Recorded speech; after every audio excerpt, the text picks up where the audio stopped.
Why do I put a pencil in my mouth? This can save your life. As a kid, I had to see speech therapists because my speaking sucked. While it did fix certain issues, people would still point out that I spoke too fast and did not enunciate well. The older I got, the more speech-related insecurities I developed. In high school, I didn't care. In college, I kinda started to. Then after college, I got my first full-time job, and that's when the pressure to speak like a normal human being was the highest. But I kept failing at it in a spectacular fashion. On top of my physical inability to produce the right sounds, I was constantly stressed out, which made my speech even worse. I developed a stutter. Do you have any updates on Project X? They say if we ordered 100 items, that would have shipped by the end of the workday. My issue was complex. I would butcher pronunciation, constantly break grammar rules, speak too fast, stutter, and when it came to expressing longer thoughts, I'd confuse cause and effect and jump back and forth instead of narrating things in order. I'd start a sentence and then realizing I couldn't finish it, just start another one. It was a mess. Of course, there were days when I was blessed with great enunciation and eloquence, but they were too few and far between.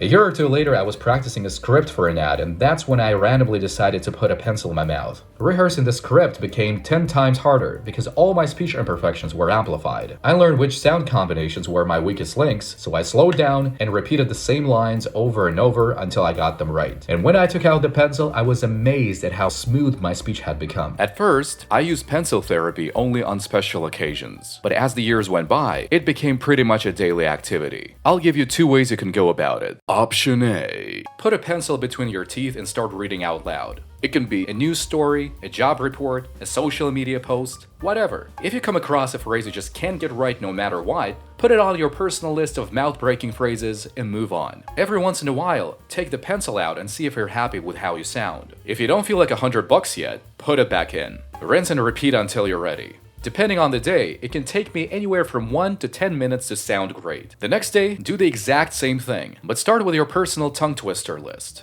For reference, my list has over 100 entries, and I have them all memorized. Option B. Either go through your list, or just practice a couple of actual tongue twisters with a pencil in your mouth. That's it. I treat pencil therapy as a warm-up, as a way to wake up my lazy tongue and lips. And if I don't do it, I'll slur my words as if I'm out in freezing temperatures. Or drunk. In my English classes, I always encourage my students to use this fantastic tool, and it works wonders. I also use it when studying Georgian, since this language requires excellent coordination of the speech organs. If I didn't care about sounding good, I just half-ass it and read each sentence on my list only once. But since I do care, I have no choice but to practice the same sentence many times, which also helps me memorize it better. Over time, I've also noticed that once pronunciation is out of the way, I can articulate my thoughts in a more structured and elegant way. That's a hidden benefit of pencil work. Give it a try.